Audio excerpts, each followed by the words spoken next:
New details emerging about a popular teen who opened fire in his high school cafeteria today. As the sound of gunshots rang out, his peers fled in terror. He killed one student and injured 4 others before turning the gun on himself. So what made a homecoming prince into a cold-blooded killer? ABC's Neil Karlinski is on the scene with the latest. It's happened again, those all too familiar images of children running for their lives from what should be a place of safety, their school. This time, Marysville Pilchuck High, north of Seattle. It's got information of a possible shooting at the high school in the cafeteria. Early this morning, the first call comes into 911 from someone inside the school, a now sickeningly familiar alert. Put it out as an active shooter for now. There was 5 to 6 shots. I counted 5, but I think there was 6. Emergency responders who had just practiced a drill for something like this week quickly swarmed the area. Get another gurney up here. We got one more red coming down. Police with guns drawn sweeping inside, checking locked doors. Minutes later, the shooter is reported dead from a self-inflicted gunshot wound. The shooter is down. Another student is also dead, and 4 others injured, including 3 shot in the head and listed in critical condition.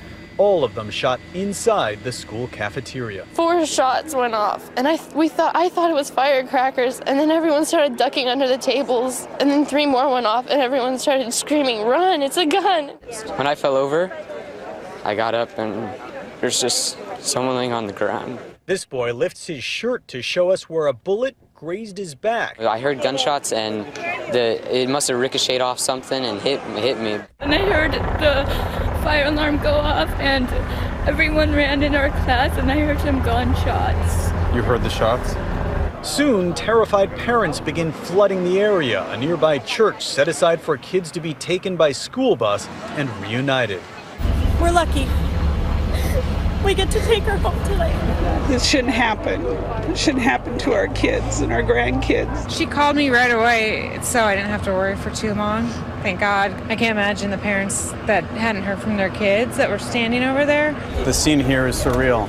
You see parents emotional, reuniting with emotional kids everywhere you look. You can see the school buses here that have taken the kids from the school to this church, and it's just one huge mass of desperate parents trying to find their kids. Somebody just telling us that someone has a gun, and so we just ran into a classroom. The alleged shooter, not an outcast or a loner, but this year's freshman homecoming prince, identified tonight as Jalen Freiberg, a football player and popular student. One of his friends told us he had just returned to school after reportedly being suspended for a fight. I never thought he would do this. I see him every day. Was he mad about something? No, he was fine. Can you make any sense of this? I mean, you know him. I don't know, I have no clue, because he was fine the day before. He was being sassy as always and good. Another friend says he spoke to Jalen earlier today. From what I heard, there was a couple of bullying incidents that had happened where some people had said some stuff about him in a class.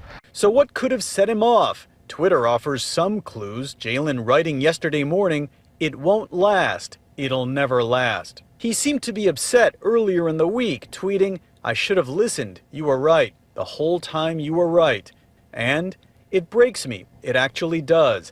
I know it seems like I'm sweating it off, but I'm not, and I never will be able to. And on Instagram, this photo, Jalen and his birthday present, a gun, though not believed to be the murder weapon. There is no profile, except that they're almost always boys, and almost always they have felt some degree of sense of either failure or loss. Dave Cullen, who has written extensively about school shooters, says the repeat pattern in so many of them is depression. If we can attack that problem and solve those kids and bring them out of depression, we will cure the problem, get rid of the problem before it ever gets to the point of a gun. School shootings have become painfully routine across the country. This year alone, more than 13 school or campus-related shootings. Tonight, the shooter's family is keeping to themselves, but the chairman of the Native American tribe that they belong to had this to say. Sadly, we now experience what has become a national trend. And we as a society must address this issue. In Marysville, Washington tonight, the school's championship football game canceled. The school district has announced plans to close school for all of next week. Lord, we pray for the families, God, who have lost loved ones, God, that you would comfort them tonight.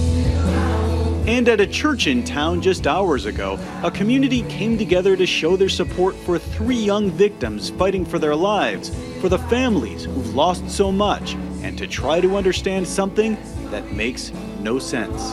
I'm Neil Karlinski for Nightline in Marysville, Washington.